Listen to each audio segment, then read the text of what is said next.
On va prier. Seigneur, merci pour ton amour. Merci pour ta grâce. Nous te rendons grâce pour cette troisième soirée que tu nous as accordée.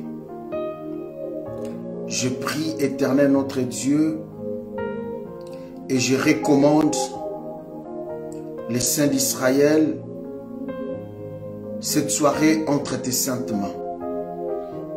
Je prie, Éternel, en te disant, viens nous assister. Saint-Esprit de Dieu, viens ouvrir notre intelligence, notre compréhension, notre sagesse, afin que nous ayons la facilité d'expliquer à ton peuple et de donner aussi de l'intelligence, de la compréhension à ton peuple, afin que ton peuple comprenne ta pensée. Dans le nom de Jésus, je ainsi déclaré et nous disons merci Seigneur Jésus-Christ. Nous disons Amen 3 fois, Amen, Amen, Amen. Alors, bien-aimés, que Dieu vous bénisse.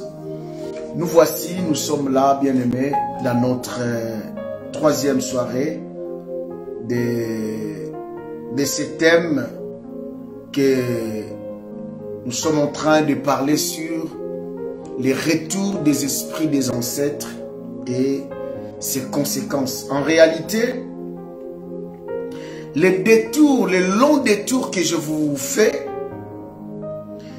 c'est juste parce que je veux que vous puissiez comprendre la pensée de Dieu par rapport aux esprits de gens qui sont morts.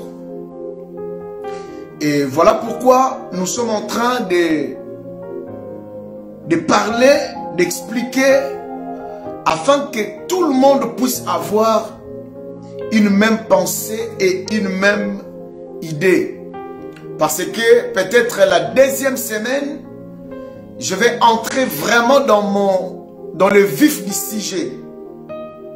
Mais avant tout ça, je vous amène dans ces détours, ces longs chemins, pour que lorsque je vais parler des choses simples et faciles, que tout le monde puisse comprendre. Mais au début, je vous lis que certaines personnes puissent comprendre la pensée de Dieu. Voilà pourquoi hier, je vous ai parlé des choses qui concernaient qu'il n'y a plus de relations, qu'il n'y a pas de relations entre ceux qui sont morts et ceux qui sont vivants. Et nous avons appris hier, que ceux qui sont morts, en réalité, n'ont plus d'influence sur notre vie. Nous avons même lu dans la parole de Dieu, dans Ésaïe 8, 19, là où Dieu dit que vous ne pouvez pas faire appel aux morts pour que ces morts viennent vous parler, vous aider, vous assister. Non, ce n'est pas ça la parole de Dieu. Ce n'est pas ça la parole de Dieu. La parole de Dieu nous montre, la parole de Dieu nous révèle des choses qu'il faut faire. La parole de Dieu nous donne de la lumière.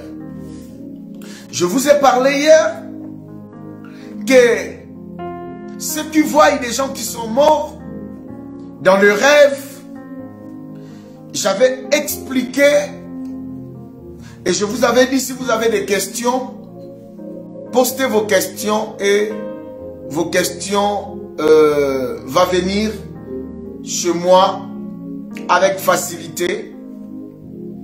Et vous savez, bien aimé dans le Seigneur, que comme j'avais dit hier, il y a certaines personnes qui m'ont posé des questions hors ligne. mais j'aimerais lui répondre. Il y a quelqu'un qui m'avait posé la question, je ne sais pas si elle est déjà là ou pas. Elle m'a dit que son ami avait perdu sa maman. Mais son ami avait commencé à voir l'apparition de sa mère. Mais au début c'était étrange. Après un temps, elle s'est habituée avec cette apparition. Et sa mère lui donnait même des messages, l'argent. Et elle nourrissait sa famille comme ça. Jusqu'au jour où elle a eu le temps de rencontrer un pasteur. Et après avoir allé dans une retraite, c'est là que ses esprits sont partis. Et elle ne voyait plus le visage de sa mère. Est-ce que, elle me pose la question, est-ce que celle qui venait, c'était vraiment sa mère? Je pense que hier, j'avais répondu à ça. Quand c'est comme ça, ce n'est plus sa mère. Et ce n'est plus un envoyé de Dieu. C'est un autre esprit. Et cet esprit, c'est un esprit de mensonge. Comme dit la parole de Dieu. Mais je vous avais dit ce qui est vrai. Cette pratique d'invoquer les morts, d'invoquer ceux qui sont morts, c'est une pratique qui est réelle. Mais cette pratique est interdite aux enfants de Dieu de le faire. Parce que Dieu connaît les conséquences. Il sait de quel esprit ces gens sont animés. Ce ne sont pas les esprits venant de Dieu. Ce ne sont pas les esprits bien-aimés dans le Seigneur. Des anges, non. Mais ce sont des esprits maléfiques. Ce sont des esprits bien-aimés dans le Seigneur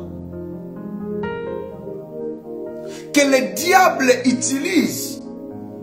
Le diable reste derrière eux. Et il vous donne le visage comme si c'est vos ancêtres. Et beaucoup de vies bien-aimées dans le Seigneur souffrent aujourd'hui à cause de ce genre de choses.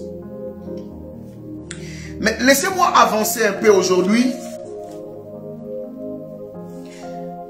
Avant de clôturer, hier, je vous avais dit, je crois au mystique. Au mystique, je crois à ça. Je crois au monde des esprits. Je crois aussi dans ce monde visible. Et je crois aussi à un monde qui est invisible et spirituel. Vous savez, avant que Dieu puisse créer ce monde visible, le monde spirituel existait déjà. Ce monde spirituel existait déjà.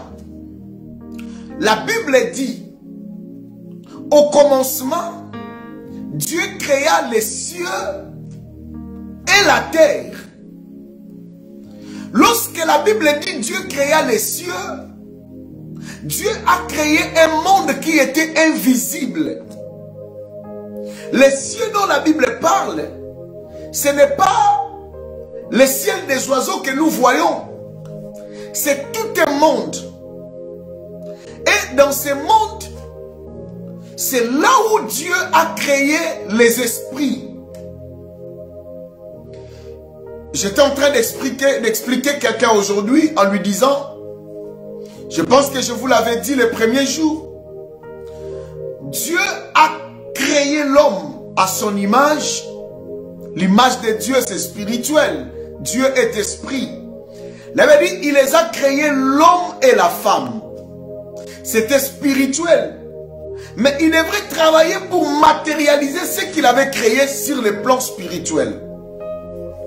Alors, dans le monde des esprits, les esprits sont plus nombreux que les humains, les visibles. Voilà pourquoi Dieu pose la question à Job. Avant que tu viennes sur la terre, tu étais où? Parce qu'il y a beaucoup de gens qui vivent dans des croyances, dans des mauvaises croyances. Oh, que mes chers frères et sœurs, Dieu a créé le monde, a créé ce monde et a créé des esprits.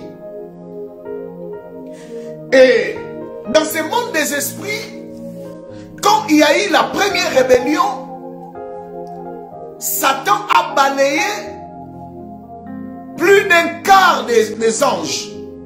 Il a amené avec lui. Voilà pourquoi aujourd'hui, je vais vous parler que dans ce monde, il n'y a que deux sortes des esprits. Premièrement, il y a les esprits liés, qui sont liés direct à Dieu. Et il y a des esprits qui sont liés direct au diable. Suivez-moi très bien aujourd'hui, bien-aimés dans le Seigneur. Parce que les enseignements des esprits, quand c'est mal enseigné, mal compris, ça peut te détourner de la bonne voie. Ça peut te détourner de la voie du Seigneur. Parce que tu peux penser que nous pouvons prier les esprits. Vous savez, bien-aimés, même les anges, on ne peut pas prier les anges. Si un enseignement te dit qu'on peut prier un ange, parce qu'un ange c'est aussi un esprit. Si on te dit que tu peux prier un ange, c'est que cette doctrine-là ne vient pas de Dieu. Voilà pourquoi plusieurs anges dans la parole de Dieu, plusieurs anges, lors de leur apparition, comme lorsque la mère de Samson a été visitée par cet ange, lorsque cet ange est venu encore pour parler à son mari, l'homme a dit, révèle-nous ton nom. L'homme a dit, dis-nous parce que après l'accomplissement, nous allons t'adorer. Lui, non, vous ne pouvez pas m'adorer. On ne peut pas adorer un ange, on ne peut pas prier un ange. Je ne suis pas en train de prier, de prêcher sur les anges aujourd'hui. Ce n'est pas mon message. Mais je suis en train de vous expliquer qu'il y a des esprits qui sont liés direct à Dieu. Il y a aussi des esprits qui sont liés direct à Satan. Suivez-moi très bien, bien-aimés dans le Seigneur aujourd'hui. Parce que ces esprits bien-aimés, ce sont des esprits que Dieu a créés. Ici, il y a une différence. Et lorsque les anges qui ont suivi Satan, je ne sais pas, Eugénie me dit le direct coupe, je ne sais pas, est-ce que ça va? Est-ce que ça coupe aussi chez vous? Est-ce que ça va? Ça coupe aussi chez vous ou pas? Faites-moi signe.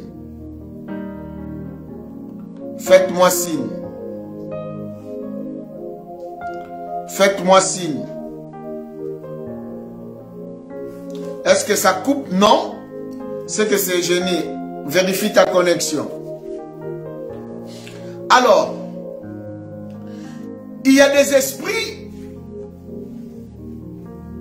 qui sont aussi liés direct à Satan. Parce que la Bible nous dit que lorsque Satan a été précipité, Satan a amené un quart des anges, qu'on appelle aujourd'hui des anges déchus. Ces anges bien-aimés dans le Seigneur, Ce sont eux qu'on appelle aujourd'hui les démons. Écoutez-moi bien aimés dans le Seigneur, ouvrez bien vos oreilles, que Dieu ouvre votre intelligence pour comprendre ce que je suis en train de dire. Les démons ne sont pas des sorciers. Un sorcier n'est pas un démon. Un esprit humain n'est pas un démon. Un démon, ce sont des esprits qui sont liés au diable, direct.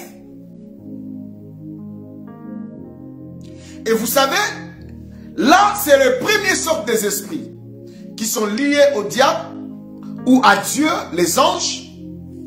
Et deuxième sorte des esprits, c'est les esprits humains. Esprit humain, c'est l'esprit bien-aimé dans le Seigneur. Ce sont les genres des esprits qui possèdent les gens.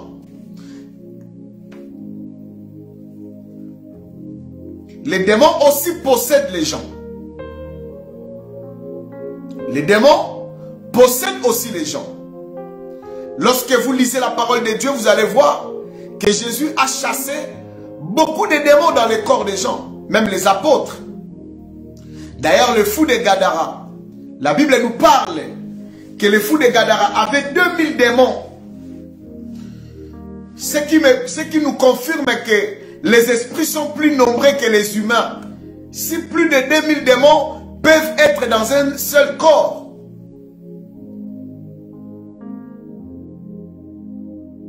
Et vous savez quoi, bien-aimés dans le Seigneur?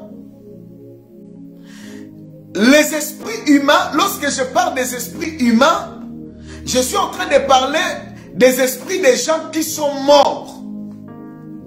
Et leurs esprits reviennent, possèdent les vies. Parce que leurs esprits étaient liés aux démons. Et à la mort, leurs esprits, on a fait des cérémonies. Leurs esprits ne sont pas chez Dieu.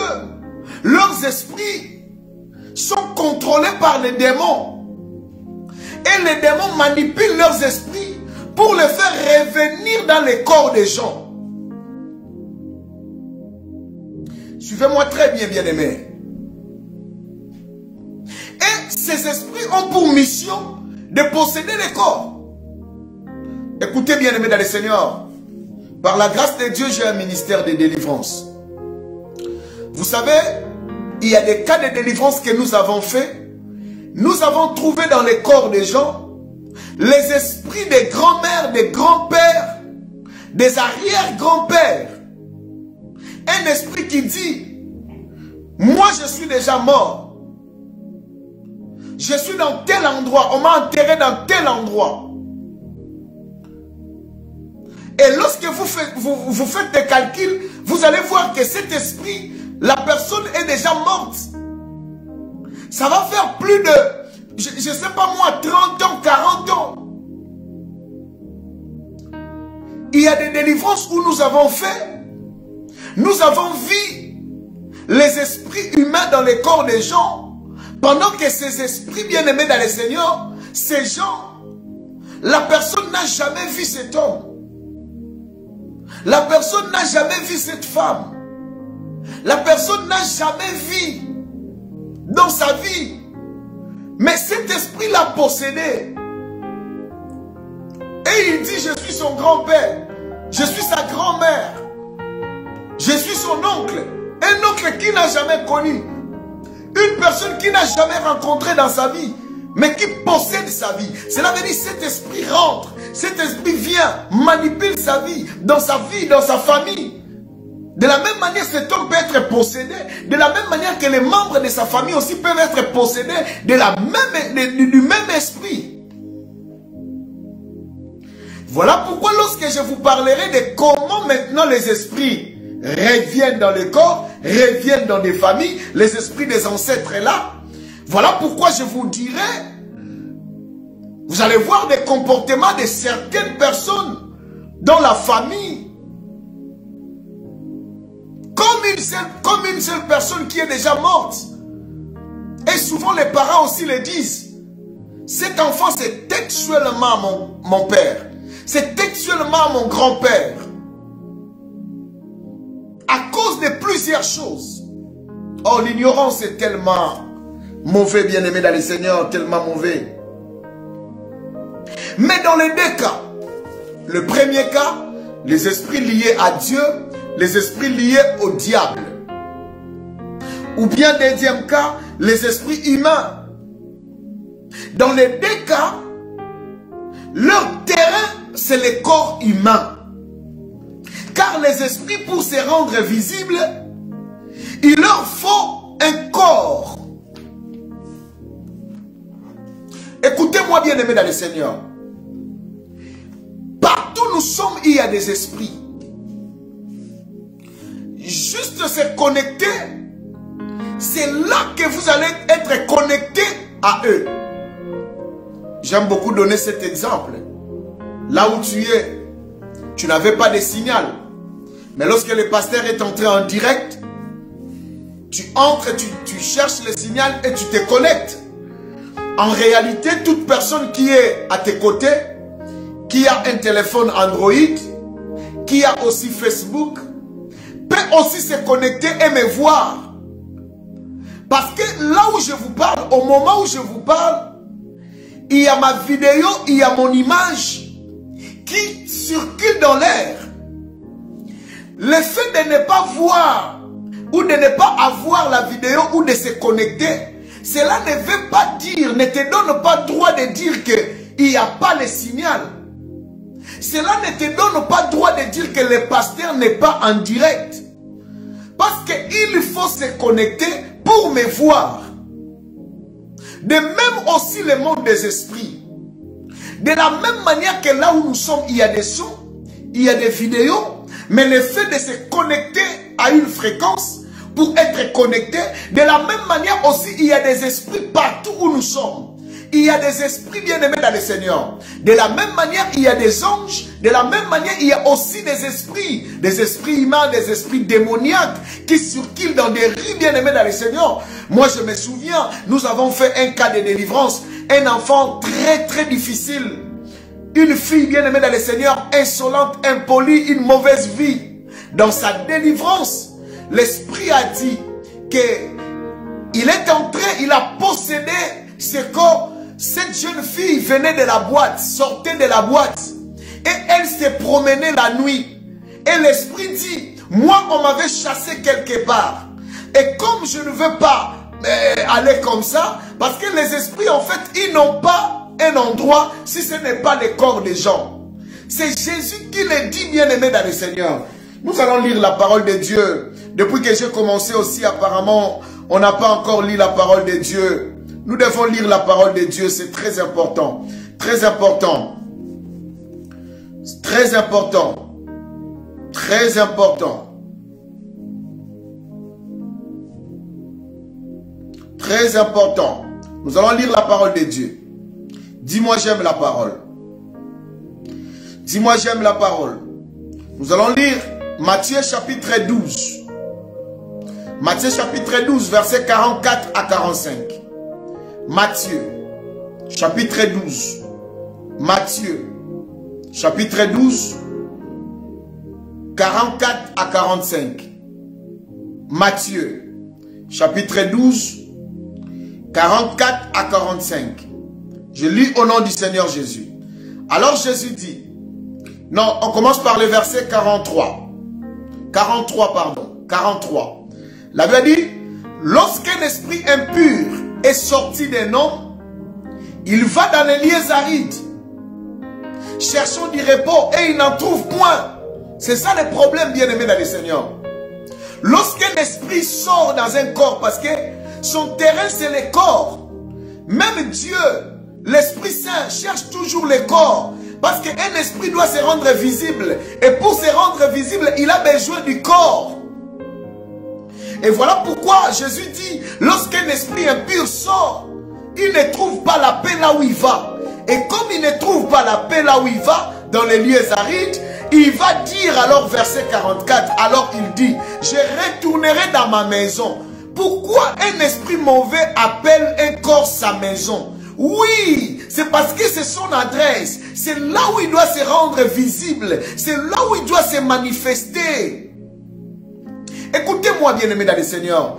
Avez-vous déjà regardé le film de cette poupée qui était envoûtée? Je pense que beaucoup de gens ont regardé cela.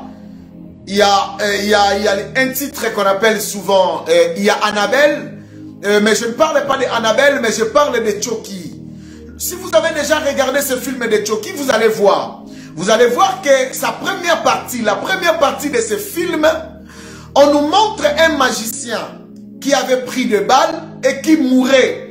Et il est entré dans un magasin et avant de mourir, il a transféré son esprit. Merci Erline, ça s'écrit comme ça. Merci Ricky. Il a imposé sa main. Il a imposé sa main sur la poupée et il a transféré son esprit à cette poupée. Et le magicien est mort. Mais l'esprit bien aimé dans le Seigneur. L'esprit, oui, c'est terrifiant ce film, Ricky. Son esprit entre dans la poupée. C'est ça. Entre dans la poupée. Oui, la patronne. Toi, vraiment, tu l'as écrit comment on l'écrivait au Congo. Toi, vraiment, tu as raison. Son esprit est resté. L'esprit impur est resté. La personne est morte. Le corps va être enterré ou incinéré. Mais l'esprit reste. Or que la Bible dit que dans l'homme, c'est l'esprit. Je viendrai.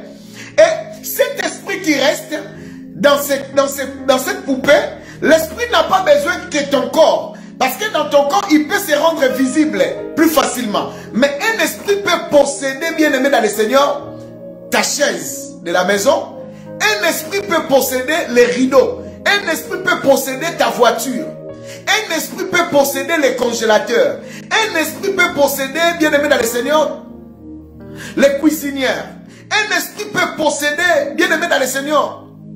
Parce que je fais des délivrances. Il y a un enfant qui voulait tuer sa maman, qui était sorcier, qui nous a dit, j'avais possédé les plaques de réchaud. Et si seulement maman touchait à ces plaques de réchaud, directement, elle serait électrocutée. Oh, que vous allez voir, c'est l'électricité. Oh, que ce n'est pas l'électricité. C'est l'esprit qui est là, qui l'a pris. Et dans ce film, pour partir, dans ce film, vous allez voir que cet esprit qui était à la poupée, il n'arrivait pas vraiment à se manifester vraiment. Et vous savez ce qui se fait? Il va voir son maître. Quand il ira voir son maître lui dit, ce n'est pas de cette manière que moi, je t'avais enseigné. Mais il a voulu tuer son maître. Deuxième partie de ce film, vous allez voir, la partie importante que je vais vous partager est que son maître lui dit, si tu veux vivre longtemps, tu dois d'abord entrer dans le corps de celui que tu étais révélé pour la première fois. Ok, le corps, la personne que cet esprit s'est révélé pour la première fois, c'était un enfant. Lorsque son maître lui a dit, l'esprit a eu la paix, et l'esprit a dit, cet esprit a dit, il était joyeux, il a dit donc, j'aurai encore beaucoup de temps de vivre. Parce que le petit était encore un mineur, un garçon. Un petit garçon. Cela veut dire que cet esprit voyait que non, il est encore trop jeune. Je veux vivre. Il sera 11 ans, 10 ans, 14 ans, 15 ans, 16 ans, 17 ans, 18 ans, 20 ans, 80. Moi, je serai toujours là. Je vais me cacher là. Je vais me manifester là. Écoutez bien, aimé, il y a des gens qui marchent avec des esprits impurs dans leur corps. Juste parce qu'ils n'ont jamais passé à la délivrance, ça ne se voit pas. Ces esprits ne se voient pas. Ces esprits ne se voient pas. Ils gardent silence. Ils sont calmes. Écoutez bien, aimé dans le Seigneur. Ils sont calmes. Parce que ces esprits travaillent. Mais chacun travaille à leur temps. Il est comme une maladie, bien aimé dans le Seigneur, qui peut être dans ton corps, mais qui reste silencieuse. Écoutez, bien aimé. Alors l'esprit dit, je retournerai dans ma maison d'où je suis sorti. Et quand il arrive, il la trouve vide, balayée, ornée. Il s'en va, il y prend avec lui, verset 45, 7 autres plus méchants que lui. Et ils entrent dans la maison, ils s'y établissent. Et la dernière condition de cet homme est pire que la première. C'est ça le problème, bien-aimés dans le Seigneur. Les esprits, leur champ, c'est les corps, bien-aimés. Ils peuvent entrer partout, ils sont partout, j'étais en train de dire. Ils sont au marché, ils travaillent partout. Voilà pourquoi tu dois être protégé. Que tes enfants soient protégés. Il peut passer par les jouets des enfants. Il peut passer par la télé. Il peut passer d'une manière ou d'une autre. Voilà pourquoi lorsqu'on dit faites les actions de grâce pour les enfants, beaucoup de gens pensent seulement que c'est de l'argent. Non, bien-aimé dans le Seigneur, toi tu regardes l'argent, mais tu ne regardes pas l'avenir de tes enfants. Tu ne sais pas ce que les enfants affrontent la journée. Moi, j'ai fait la délivrance d'une jeune fille bien-aimée qui était juste au coin de l'avenue. Un papa qui passait la toucher à la tête et la possédait. Tu ne sais pas, bien-aimé dans le Seigneur. Tu ne sais pas. Nous avons fait la délivrance d'un enfant. D'un jeune homme. Il était déjà jeune homme à l'époque.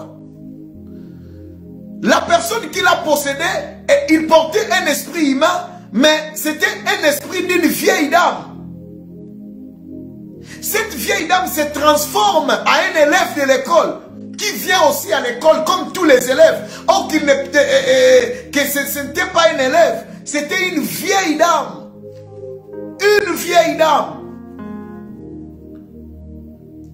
Et c'est comme ça que cet enfant a cherché des problèmes et a créé un désordre. Et dans les combats, que cet enfant a frappé cet élève. Et cet élève est mort. L'adresse de cet élève, on n'a jamais vu l'adresse de cet élève. Et après, on ne voulait pas parce qu'il n'y avait pas de plaignant, pas d'adresse. Vous savez, l'Afrique, on a laissé cet enfant libre. Mais en grandissant, sa vie était compliquée. Ok, à partir de là, de la mort de cette vieille dame, que cet esprit l'a possédée. Écoute bien, aimé dans le Seigneur, tu t'es marié avec qui? Frère, tu t'es marié avec qui? Sœur, tu t'es marié avec qui? Tu sais combien d'esprits qu'il a, qu'elle a? Non, bien aimé dans le Seigneur, j'étais en train de dire que leur terrain, c'est le corps humain. Tout le monde veut avoir la place. Les esprits là sont partout. Mais bien aimé dans le Seigneur, ceci va nous pousser à parler de l'incarnation et la réincarnation. Parce que ces esprits doivent avoir un endroit pour s'installer. Mais je n'aimerais pas d'abord vous parler de la réincarnation, mais j'aimerais aujourd'hui commencer sur l'incarnation. Est-ce que tu peux écrire incarnation? Incarnation. Écris simplement incarnation. J'aimerais expliquer incarnation. Incarnation. Par définition, bien-aimé dans le Seigneur, l'incarnation, c'est l'action par laquelle une divinité, un esprit, s'incarne dans le corps d'un homme ou d'un animal. Je répète, incarnation, c'est l'action par laquelle une divinité, un esprit, s'incarne dans le corps d'un homme ou d'un animal. Il y a des gens bien aimés dans le Seigneur, il y a des esprits qui incarnent dans le corps des animaux.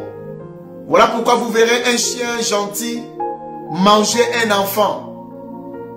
Vous savez, au village, ceux qui connaissent, ceux qui ont déjà vécu au village, on dit toujours, un animal sauvage ne tue jamais.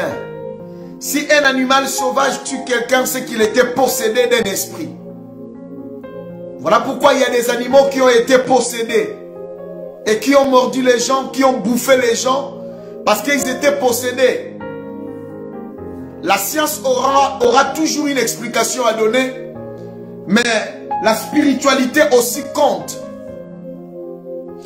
Je répète, incarnation, c'est l'action par laquelle une divinité, un esprit s'incarne dans un corps humain ou d'un animal.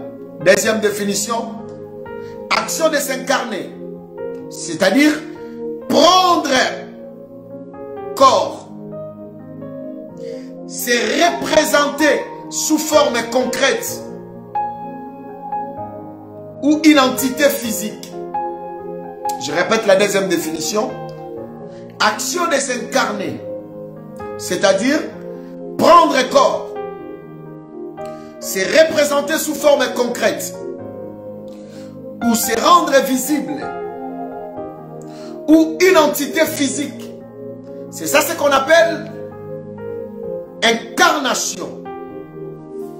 Incarnation, c'est la divinité qui prend forme, l'esprit qui prend le corps. Alors, je vais vous parler de Jésus comme un esprit céleste qui a pris corps. Lorsque vous lisez la parole de Dieu, Jésus est Dieu. La Bible nous montre que Jésus, il a aussi un nom qu'on appelle parole de Dieu. Apocalypse chapitre 19 verset 13. Apocalypse chapitre 19 verset 13. Apocalypse chapitre 19 verset 13. La Bible dit, son nom est la parole de Dieu. Alors, lorsqu'on dit Jésus est la parole de Dieu, vous allez voir ça dans Jean chapitre 1 verset 14. Le livre de Jean chapitre 1 verset 14. Je vais lire ça avec vous. Jean chapitre 1 verset 14. La Bible dit, et la parole a été faite chair et elle a habité parmi nous, pleine de grâce et de vérité, et nous avons contemplé sa gloire, une gloire comme la gloire du Fils unique venu du Père. Ça c'est l'incarnation. La parole, la Bible dit, a été faite chair. C'est ça en fait de l'incarnation. Écoutez, la parole, ce qui sort de ma bouche, les mots qui sortent de ma bouche sont invisibles. Lorsque je dis, tu entends, mais tu ne vois pas mes lettres, tu ne vois pas mes mots. Alors, mes paroles peuvent aussi prendre corps. Or que lorsque je dis parole prendre corps, je suis en train de parler d'incarnation. De l'incarnation, je prends ma parole, je prends ce qui est invisible, je le rends visible. Je donne à ma parole le corps. La Bible dit, Jésus, son nom est la parole de Dieu. Et la Bible dit aussi que cette parole a été faite chair. Vous allez voir dans Jean chapitre 1, la Bible nous dit, au commencement était la parole, et la parole était avec Dieu, et la parole était Dieu. Écoutez, elle était au commencement avec Dieu, c'est la parole. Elle, c'est la parole. Et toutes choses ont été créées par elle. Et rien qui n'a été créé sans elle. En elle était la vie. Or que lorsque vous lisez les livres de Genèse, vous remarquerez que Dieu crée le monde par la parole. La Bible dit, les ténèbres étaient dans la surface de l'abîme. Et Dieu dit, il a dit quoi? La parole. Que la lumière soit et la lumière fut. Je reviendrai pour vous parler. Lorsqu'il y a des mauvais sorts, lorsqu'il y a des malédictions, ça sort par la bouche, mais ça va tuer quelqu'un. Lorsqu'on dit que tu meurs par un accident, bien aimé, la personne, la parole qui sort va prendre corps. Cet esprit-là de mort qu'on a lancé vers toi, avant de te toucher, il doit prendre corps. Alors le corps qu'il peut prendre, il peut prendre un véhicule, il peut prendre un vélo qui va te cogner, il peut prendre une personne qui va te taper, il peut prendre, bien aimé dans le Seigneur, un engin qui va tomber sur toi. C'est ça, bien aimé dans le Seigneur, la parole doit se faire chair. Dieu a créé le monde par la parole. Il a créé tout. Il a dit que les animaux soient. C'est tout, bien aimé, c'est la parole. Cela veut dire c'est Jésus. Je suis en train de parler de l'incarnation. Et je parle d'abord de Jésus pour vous montrer, bien aimé dans le Seigneur. Mais il a pris corps humain pour venir accomplir une mission. Voilà pourquoi, bien aimé, les démons aussi peuvent aussi se revêtir d'un corps humain pour venir accomplir une mission. On peut t'envoyer un mari qui est possédé par un démon. Il y a l'incarnation dans sa vie pour détruire ta destinée. On peut t'envoyer une femme possédée d'un esprit mauvais pour te détruire ta destinée. Il vient ou elle vient avec une mission à accomplir. Suivez-moi très bien, bien-aimés dans le Seigneur. Je suis en train de te faire monter un peu. Écoutez, mes chers frères et sœurs, c'est très important que tu comprennes, bien-aimés dans le Seigneur, ce que nous sommes en train de dire. Jésus a pris corps pour accomplir une mission. Et Jésus était pressé de rentrer dans son royaume. Là où il était invisible. Lisez le livre de Jean chapitre 17. La prière sacerdotale. Vous allez voir, Jésus est en train de faire une prière hors de lui. Il est en esprit. Jésus n'était pas là. Il rentre déjà en esprit. Et il réclame, il dit à Dieu, donne-moi la gloire que j'avais. Écoutez bien aimé, dis-moi j'aime la parole, je vais ouvrir quelque chose ici d'important. Dis-moi j'aime la parole, dis-moi j'aime la parole. Oh bien aimé, je suis en train de parler de quoi ce soir? Je suis en train de parler de l'incarnation. Jean chapitre 17. Vous allez voir que Jésus est en train de prier comme s'il n'est pas là. Il avait dit, après avoir ainsi parlé, Jésus leva les yeux au ciel et dit, Père, l'heure est venue, glorifie ton fils, afin que ton fils te glorifie. Selon que tu lui as donné le pouvoir sur toute chair, afin qu'il accorde la vie éternelle à tout ce qui lui a été donné. Or, la vie éternelle, c'est qu'ils te connaissent, toi, le seul vrai Dieu, et celui que tu as envoyé, Jésus-Christ. Je te glorifie sur la terre. Écoutez, je te glorifie sur la terre. J'ai achevé l'œuvre que tu m'as donné à faire. Et maintenant, toi, Père, glorifie-moi auprès de toi-même, de la gloire que j'avais auprès de toi avant que le monde fût. Jésus parle de la gloire avant que le monde fût. Cela veut dire qu'il était là. Lorsque Dieu créait, il était là. Il était en train de créer. C'est lui le créateur. La gloire que j'avais avant que le monde fût. Vous voulez voir ça? Allons-y dans Proverbe chapitre 8. Je reviendrai vers ça, vers 17. Allons-y dans Proverbe chapitre 8. Le livre des Proverbes. Vous allez voir qu'avant le monde soit créé, Jésus était là. Proverbe 8, bien aimé dans le Seigneur. Proverbe 8. Proverbe 8. Proverbe 8. Proverbe 8. Oh, j'aime la parole. J'aime la parole. J'aime la parole. J'aime la parole. J'aime la parole. À partir du verset 22, écoutez ce qu'il dit. Écoutez ce qu'il dit, verset 22. L'Éternel m'a créé la première de ses œuvres. Avant toutes ses œuvres la plus ancienne. On parle de quoi? On parle de la sagesse. La sagesse c'est qui? C'est Jésus. Jésus est qui? La parole. Qu'est-ce que Dieu a créé avant tout? La parole. Dieu avait déjà la parole avant que tout soit là, bien aimé dans le Seigneur. Et il dit, j'ai été établi depuis l'éternité, dès le commencement, avant l'origine de la terre. Avant l'origine de la terre. Là, il parle d'un esprit céleste. Je fus enfanté quand il n'avait point d'abîme, point de source, chargé d'eau, avant que les montagnes soient affermies, avant que les collines existent, je fus enfanté. Il n'avait encore fait ni la terre, ni les campagnes, ni les premiers atomes de la poussière du monde. Lorsqu'il disposa les cieux, j'étais là. Lorsqu'il traça un cercle à la surface de l'abîme, j'étais là. Lorsqu'il fixa les nuages en haut et les sources de l'abîme jaillissaient avec force. Lorsqu'il donna une limite à la mer pour que les eaux n'en franchissent pas les bords. Lorsqu'il posa le fondement de la terre, j'étais à l'œuvre auprès de lui. J'aime la parole. Non. Verset 30. J'étais à l'œuvre auprès de lui et je faisais tous les jours ses délices. Waouh. Jouant sans cesse à sa présence. Oh, verset 31. Jouant sur le globe de la terre et trouvant le bonheur parmi les fils de l'homme. Là, on parle d'un homme spirituel bien-aimé dans le Seigneur. J'aime la parole. Je ne vais pas beaucoup m'éterner là. Je ne vais pas beaucoup tarder là. Je rentre bien-aimé dans le Seigneur dans Jean chapitre 17.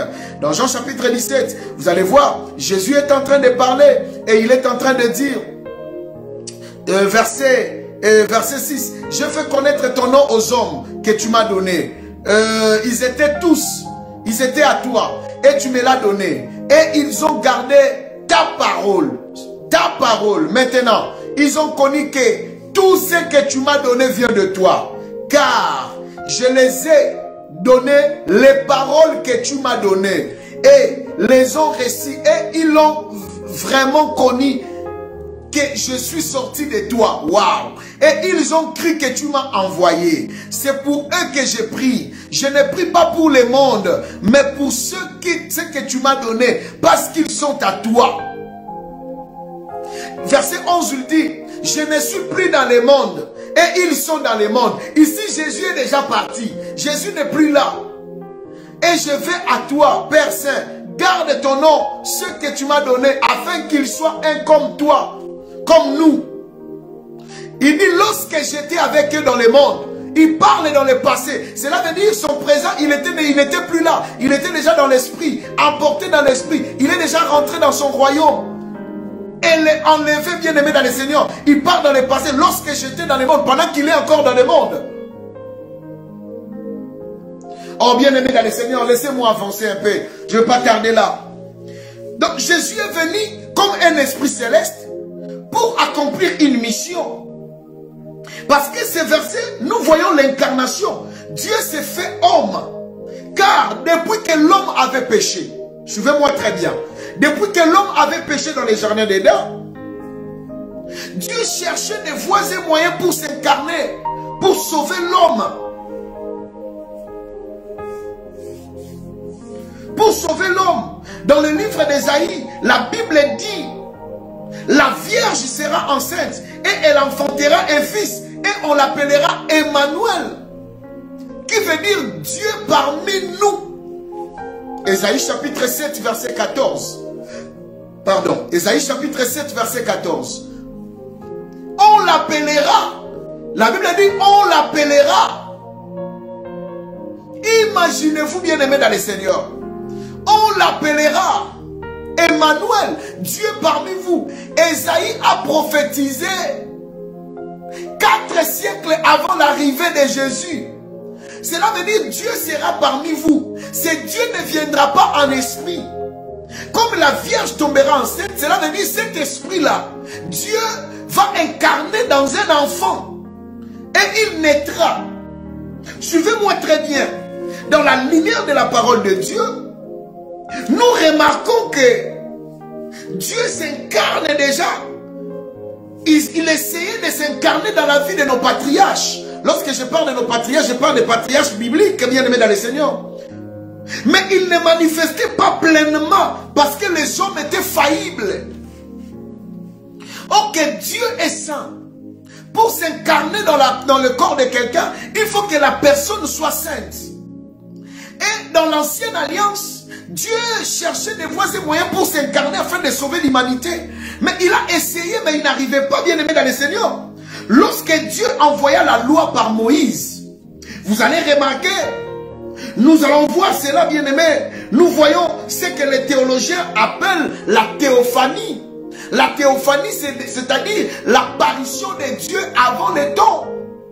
Et ici, bien aimé dans le Seigneur, Dieu a essayé dans la personne de Moïse.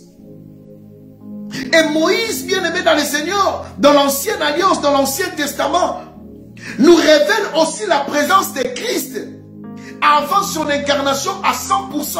Lorsque vous lisez la parole, vous allez voir que Moïse est l'incarnation de Christ, mais pas à 100% avant que Christ se manifeste. Parce que Moïse, bien aimé dans le Seigneur, était le libérateur et Jésus était le libérateur. Moïse a amené la grâce, sauf que Jésus a amené, pardon, Moïse a amené la loi, sauf que Jésus a amené la grâce. Moïse est venu pour sauver, Jésus est venu aussi pour sauver. Mais Dieu n'a pas pu faire cela, bien aimé dans le Seigneur. Vous savez, bien aimé, c'était l'apparition de Christ avant le temps par la loi. Ce qu'on appelle, les théologiens appellent la Christophanie, l'apparition de Jésus, de Christ avant le temps. On voit déjà Christ. C'est par Moïse que vient les tabernacles. Lorsque vous voyez les tabernacles, c'était déjà la Christophanie. C'était déjà Christ, mais en la visibilité de Christ. Mais ce n'était pas parfaitement ça. Quand vous allez voir, comme les tabernacles, à l'intérieur il y avait de l'or, mais c'était couvert de bâches, de peaux des animaux. Ça sentait pas bien. Beaucoup de gens n'arrivaient pas à s'approcher là. Or qu'à l'intérieur, or que la Bible nous dit déjà que Jésus, c'est en lui, habite corporellement toute la plénitude de la divinité. On voit déjà la présence de Christ, bien aimé dans le Seigneur. On voit la présence de Christ par le sang de Jésus que nous avons eu le pardon du péché. Et le sang des animaux aussi, les gens apportaient pour que leur pardon soit effacé, soit pardonné, qu'ils soient purifiés de leurs péchés. C'était la Christophanie. Et avec Moïse, bien-aimé dans le Seigneur, lorsque Christ devrait se manifester à temps plein, et Christ n'arrivait pas, bien-aimé dans le Seigneur, Dieu n'arrivait pas vraiment à s'incarner totalement. Exemple dans Genèse chapitre 18, 1 à 33. Dans Genèse chapitre 18, 1 à 33, vous allez remarquer que Abraham avait reçu chez lui 3 personnes, les 2 anges et Dieu lui-même. Ici, nous voyons déjà la Christophanie. La visibilité, parce que personne ne peut voir Dieu. Mais beaucoup de gens dans l'Ancien Testament, ils ont vécu la Christophanie, l'apparition de Christ avant le temps. Beaucoup de gens voyaient. Vous allez voir. Esaïe a dit, j'ai vu Dieu, je vais mourir. Jacob a lutté avec quelqu'un, je reviendrai. Ça, c'est la Christophanie. Dieu s'est manifesté. Il cherchait comment prendre la chair, comment prendre les corps pour travailler, pour aider, pour sauver. Mais il n'arrivait pas parce que l'homme était faillible. Lorsque Abraham a reçu ces gens, Dieu sous forme humaine, l'image de Jésus-Christ avant les temps. Vous allez voir dans Genèse chapitre 32, versets 22 à 30. Vous allez voir que bien aimé, Jacob lutta avec un homme. Il n'a pas lutté avec un ange, il avait dit un homme. Parce que c'était une bataille physique. Lutta avec un homme bien aimé. C'est aussi la Christophanie. L'apparition de Christ avant les temps. L'incarnation. Et vous allez voir aussi bien aimé dans les Seigneurs. Dans Exode chapitre 3, verset 2 à 3. Vous allez voir que Dieu est apparu à Moïse sous la forme d'un buisson ardent. Et il lui dit, la voix est sortie du buisson bien-aimé dans les Seigneurs. Cela veut dire, le buisson représente Christ, qui est apparu à Moïse avant les temps. Cela veut dire un esprit qui prend corps sous forme de buisson. Et Dieu cherche des voies et moyens. Et dans l'Ancien Testament, bien-aimé dans les Seigneurs, la mention l'ange de l'Éternel, ça a toujours été l'apparition de Christ. Lorsqu'on dit l'ange de l'Éternel, vous allez voir, l'Ancien Testament parle de l'ange de l'Éternel, et l'Ancien Testament parle aussi d'un ange de l'Éternel. Lorsque vous voyez un ange de l'Éternel, c'est différent de l'ange de l'Éternel. L'ange de l'Éternel, c'est la Christophanie. C'est la présence de Christ, la visibilité de Christ, la manifestation de Christ avant les temps. Il est un esprit, mais qui prenait la forme humaine, pour se manifester, se rendre déjà visible. Cela veut dire, était Christ avant son incarnation totale. Et ce personnage apparaît, bien-aimé dans le Seigneur. Notez ceci, mes chers frères et sœurs. L'Ancien Testament, chaque théophanie où Dieu prend une forme humaine, c'était préfiguré à l'incarnation par laquelle Dieu se faisait homme pour vivre parmi les hommes, pour venir parmi les hommes, pour venir en tant qu'Emmanuel. Tout ce que je suis en train de vous dire, Dieu a apparu à Abraham, que ceci, cela. C'était juste une forme que Dieu se rendait visible. C'était l'incarnation de Dieu. Je ne parle pas de la réincarnation, je parle de l'incarnation. Une divinité, un esprit qui s'installe à un homme, qui se rend visible. Et vous allez voir dans Matthieu chapitre 1, verset 23, l'ange vient à Marie et lui dit, tu enfanteras. Et c'est là, bien-aimé dans les Seigneurs, Moïse, typologie de Christ, mais qui n'a pas pu, bien-aimé dans les Seigneurs, qui n'a pas pu. Dieu ne s'est pas manifesté à 100% à lui, parce que Moïse était un homme faillible. Suivez-moi très bien, bien-aimé dans les Seigneurs, pour que Dieu vienne se manifester dans la vie de quelqu'un. Il faut que la personne soit parfaitement sainte. Or que bien aimé dans les Seigneurs, il n'y a aucun homme qui est saint. Vous allez voir, déjà ce qui a empêché Dieu s'incarner totalement dans la vie de Moïse. Déjà, Moïse est né d'une relation incestueuse. Son père était cousin à sa mère. Exode chapitre 2, verset 1. Exode chapitre 2, verset 1. Ça, c'est la première chose. Il est venu d'une relation incestueuse. Deuxième faillite de Moïse, il était colérique. En Égypte, il a tué une personne, il a enterré. Et dans le désert, encore, il a manifesté sa colère. Et il n'a pas fait exactement ce que Dieu lui avait dit. Et ce que vous allez remarquer, il n'a même pas entré en Canaan. Avec tout ça, Dieu le disqualifiait.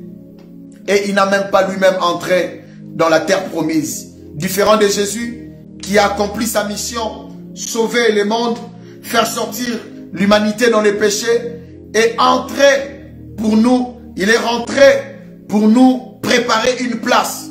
Donc Moïse, les représentants de la loi, mais Dieu n'a pas pu pleinement s'incarner en lui, car il fallait une pleine perfection. Parlons des prophètes. Lorsque je parle des prophètes, j'aimerais parler d'Élie. Aujourd'hui, je suis plus technique, hein, et je sens qu'est-ce que ça va. Je sens dans mon esprit que c'est plus technique, beaucoup de gens n'arrivent pas à comprendre trop. Mais je parle de l'incarnation. Je suis en train de vous expliquer l'incarnation. Comment ça se passe, l'incarnation, comment ça marche. Je parle de l'incarnation. Comment un esprit peut prendre corps. Et je suis en train de vous expliquer comment Dieu dans l'Ancien Testament cherchait des voies et moyens pour se rendre visible. Par la loi, il passe par Moïse. Mais Moïse n'était pas parfait. Il ne pouvait pas se manifester vraiment.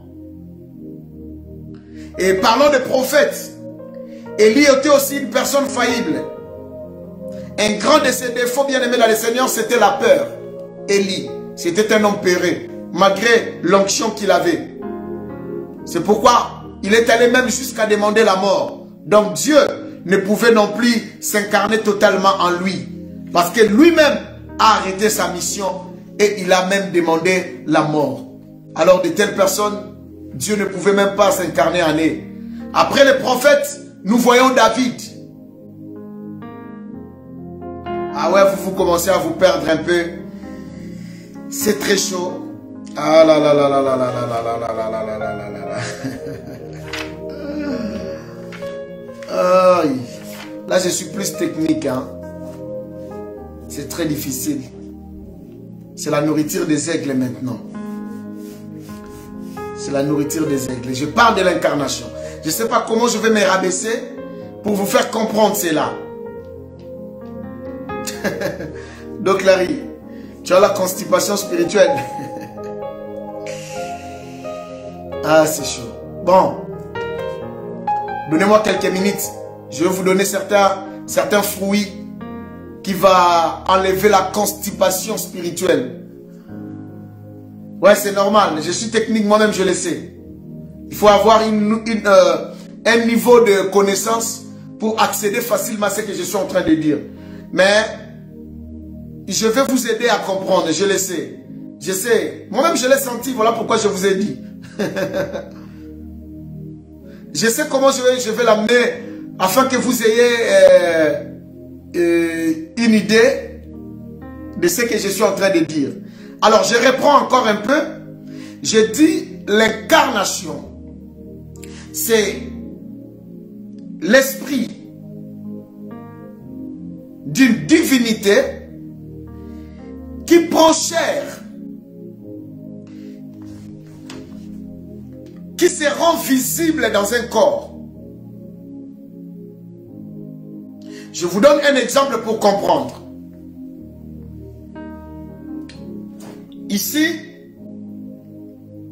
il n'y a rien. Vous voyez, devant moi, il n'y a rien. Faites comme s'il n'y a rien. Et directement, je vous montre ce téléphone. Je rends visible ce téléphone.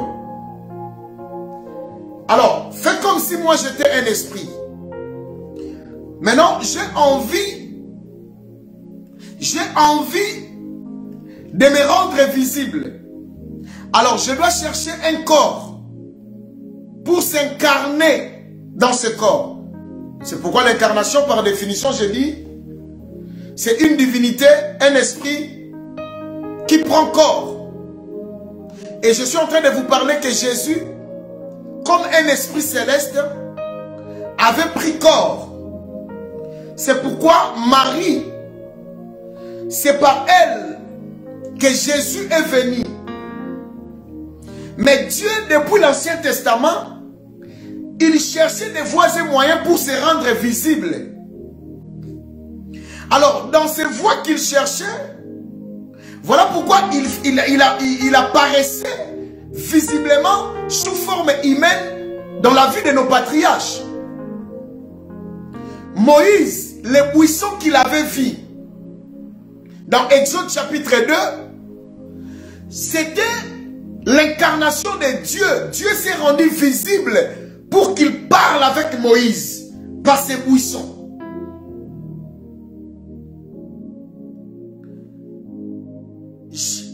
Jacob a lutté avec un homme. Et cet homme aussi, c'était ce qu'on appelle la Christophanie. La Christophanie veut dire simplement l'apparition de Christ avant son temps.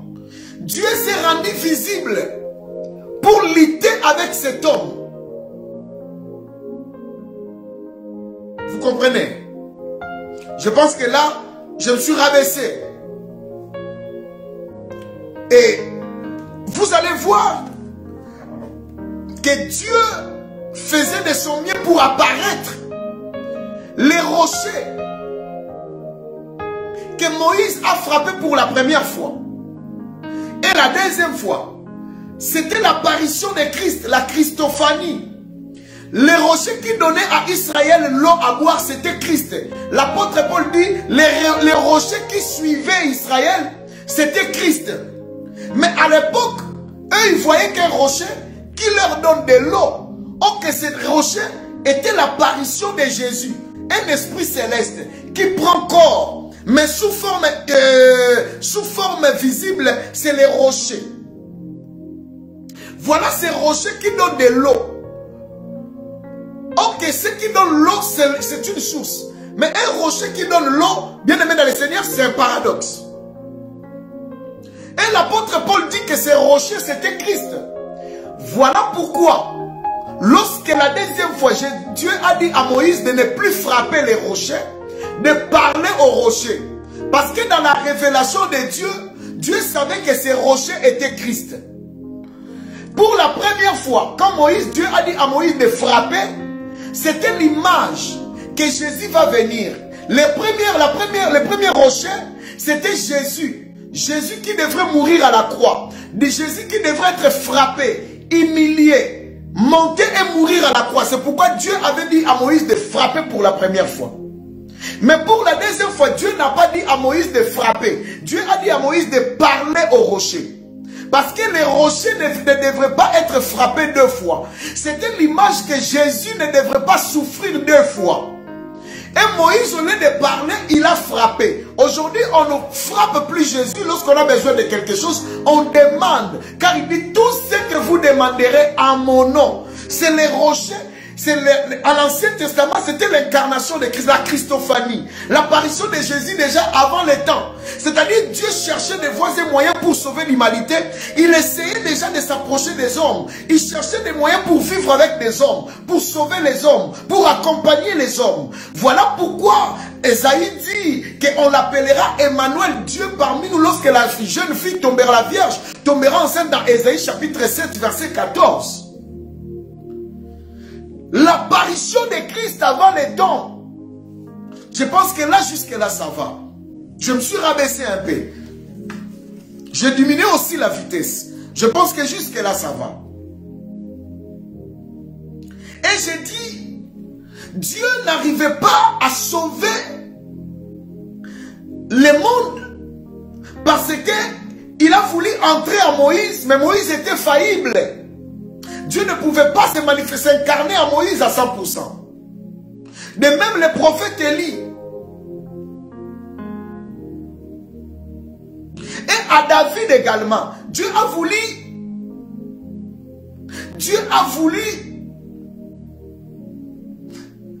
par David se manifester, s'incarner aussi.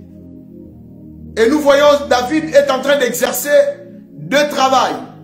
Il exerce un travail comme roi et comme prophète. Mais lui aussi était faillible. Il était un tueur. Dieu lui dit même, tu as le sang dans tes mains. Parce qu'il a commis l'irréparable en tuant son militaire, parce qu'il avait couché avec sa femme. Et sa femme, cette femme était tombée enceinte. Une fois encore, bien aimé, Dieu voulait s'incarner dans l'homme par David, mais comme par une nature pécheresse, Dieu n'arrive pas à s'incarner totalement dans l'homme, car l'homme a une nature pécheresse. Cela veut dire qu'il partage le chromosome, le sang de son père. Il a le sang de son père et il reste pécheur. Voilà pourquoi Dieu n'a pas voulu, la science nous montre, la science nous révèle que la femme, ce que je vous dis bien aimé dans le Seigneur, c'est la science, ce n'est pas la Bible. La science nous prouve que le sang de l'enfant, ce n'est que le sang du père. La femme, c'est juste une porteuse. Aucun sang de la mère entre dans la vie de l'enfant pendant la croissance de l'enfant dans la grossesse. Ce n'est pas moi, c'est de la science. Ce que je dis, ce n'est pas une révélation, c'est la science. C'est à prouver ce que je suis en train de vous dire. Ceux qui ont fait la médecine peuvent vous confirmer ce que je suis en train de dire. Vous savez bien aimé, les années passées, beaucoup de gens n'avaient, la science n'était pas évoluée comme aujourd'hui. Voilà pourquoi beaucoup de nos pères ont chassé beaucoup de nos mamans, parce qu'ils disaient que cette femme n'arrive pas à donner des enfants, des garçons, il donne que des filles. Or qu'après l'évolution de la science nous montre que le sexe d'un enfant est déterminé par l'homme. Si la femme fait que des filles, c'est que c'est l'homme qui donne que des filles. Si la femme donne que les garçons, c'est que l'homme donne que les garçons. En réalité, une femme, c'est comme une machine bien aimée dans le Seigneur. Elle reproduit seulement ce que l'homme lui donne. Et naturellement comme ça aussi, la femme reproduit seulement ce que l'homme lui donne. Si tu lui donnes l'amour, si tu lui donnes la tendresse, si tu lui donnes l'attention, je te dis, la femme va te donner plus d'amour et plus d'attention que toi. Si tu lui donnes, bien aimé dans le Seigneur, le vent, la femme va te donner la tempête. Si tu lui donnes l'infidélité, la femme va te donner la mort. D'ailleurs, vous savez, quand une femme veut montrer sa méchanceté, quelqu'un a dit même le diable s'assoit pour tirer des leçons. Donc, c'est-à-dire, j'étais en train de dire, la femme parfois réagit seulement à ce qu'on donne. Tu es bien, elle est bien. La femme est comme ça. Alors, parlons de ce que je suis en train de dire. Une femme, la science nous montre qu'il n'y a aucun sang de la femme dans l'évolution de l'homme, de la grossesse de l'enfant. Tout le sang qui est dans l'enfant vient de son père. Là, c'est la science. Voilà pourquoi Dieu est tellement intelligent que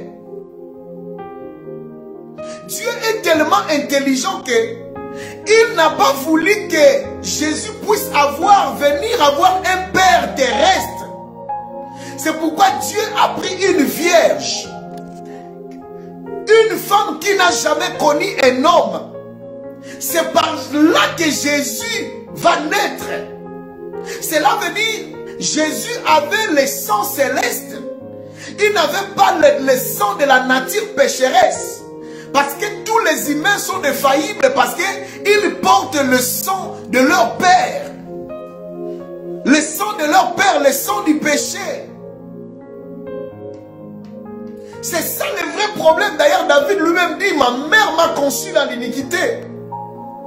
Et Dieu devrait maintenant s'incarner en Jésus. Il fallait un corps saint. Il fallait un corps sans péché.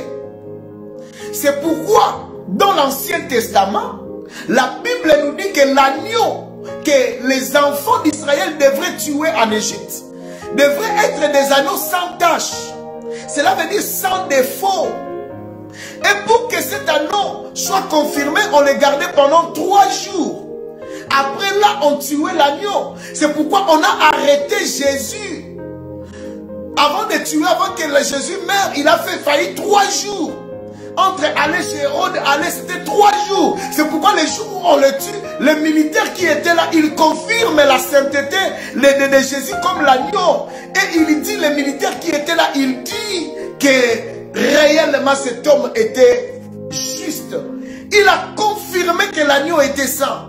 Voilà pourquoi Jésus est sorti par Marie. Il vient comme un homme, mais il vient sans père. C'est la vraie incarnation de Dieu.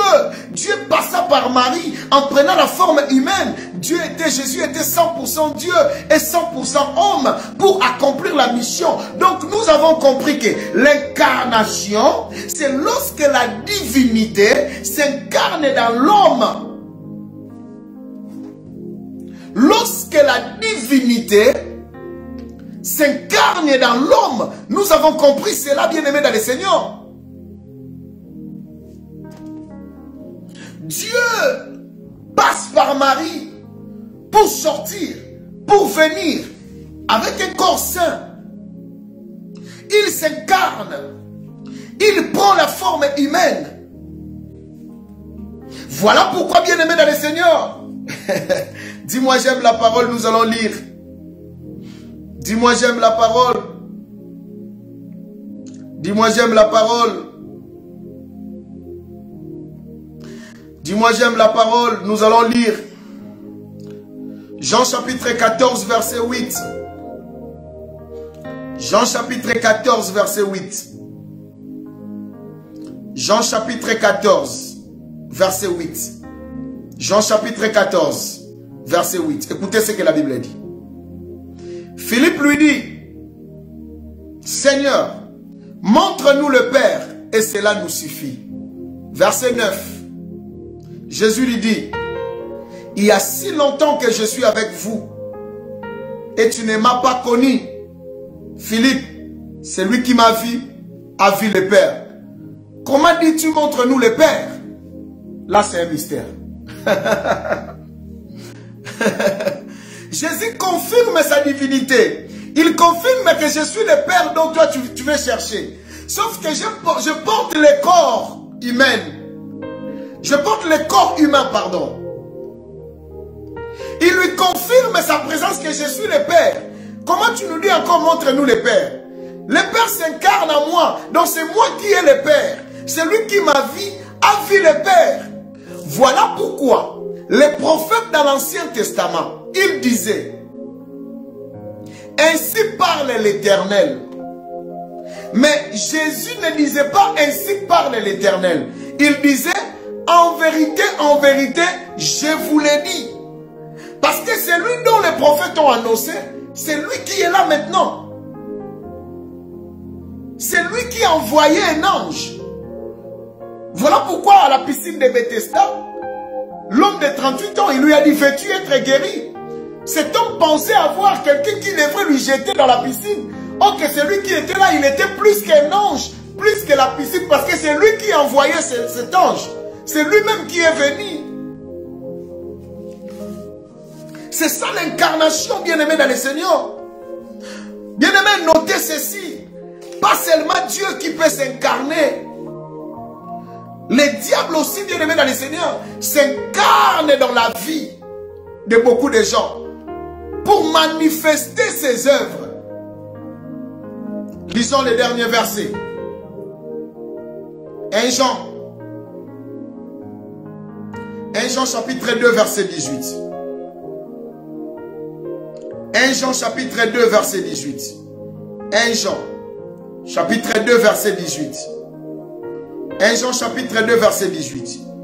Il avait dit, petit enfant, c'est la dernière heure. Et comme vous avez appris qu'un antichrist vient, il y a maintenant plusieurs antichrists. Par là, nous connaissons que c'est la dernière heure. Vous savez, il dit quoi? Il dit, on vous a appris qu'il y a un antichrist. Mais je vous dis, à l'heure où je vous parle, il y a plusieurs antichrists. Ici, bien-aimé dans le Seigneur, Jean est en train de dire que il y a plusieurs personnes, il y a l'incarnation du diable. Le diable se manifeste en eux. Les actes qu'ils sont en train de poser, c'est le diable en personne qui vient, mais qui prend la chair humaine. Bien-aimé, dis-moi, j'aime la parole, je vais parler.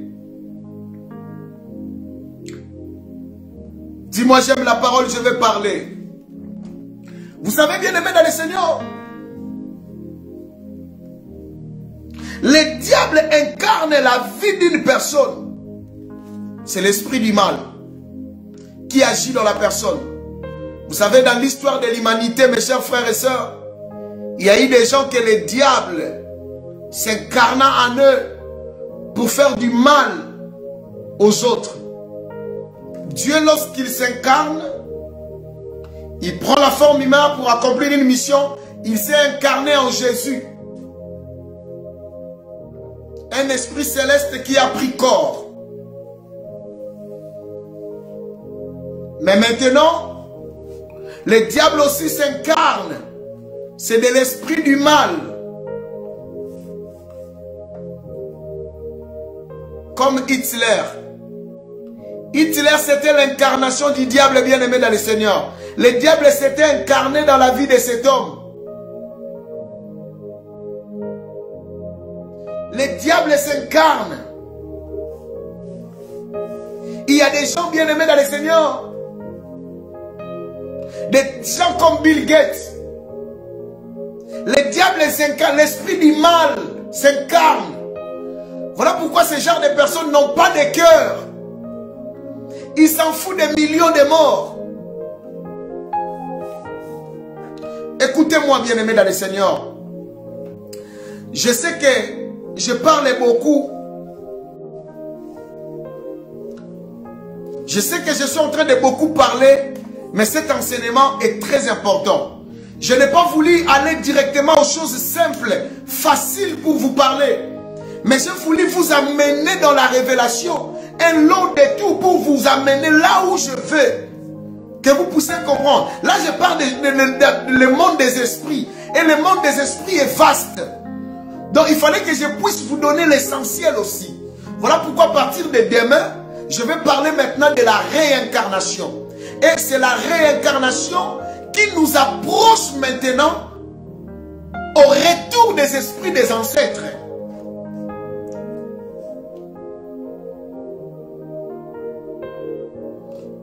C'est dans la réincarnation qui va nous pousser maintenant au retour des esprits des ancêtres. Parce que, comme définition, je vais me limiter là, la réincarnation, c'est l'esprit de quelqu'un qui est déjà mort, qui revient dans un autre corps. À partir de demain que je vais commencer à développer ça. Et tu comprendras beaucoup de choses. La délivrance. Il faut entrer dans la profondeur. Il faut entrer dans la profondeur. Si tu ne comprends pas ces choses, tu peux être malheureux du berceau à la tombe. Comme je le dis souvent. Il faut entrer dans la profondeur. Il faut aller dans la profondeur. Nous avons vu Jésus, or que c'est l'incarnation de Dieu. Peut-être à partir de demain que nous allons commencer à prier. Je voulais d'abord enseigner de prendre presque 1h30 pour vous enseigner, vous amener dans la révélation. Parce que vous ne pouvez pas prier si vous n'avez pas compris.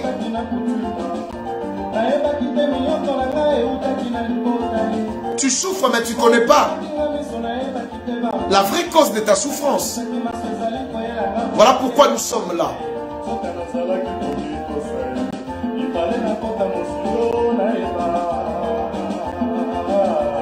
Je vais prier pour toi. Seigneur, merci pour mon frère. Merci pour ma soeur. Merci pour cet enseignement. Je prie, Éternel, notre Dieu, Éternel, que tu gardes, Seigneur éternel, Que tu gardes, éternel notre Dieu, la vie de mon frère, de ma soeur. Seigneur éternel, bénis cette nuit. Seigneur, que cet enseignement ouvre l'intelligence spirituelle. Et si tu nous donnes demain, à 21h30, nous ne manquerons pas de te dire merci. Père, éternel notre Dieu, ouvre notre intelligence et donne-nous, Seigneur éternel notre Dieu, la paix dans nos vies et dans nos familles. Au nom de Jésus, j'ai ainsi déclaré, prié. Et nous disons Amen cette fois.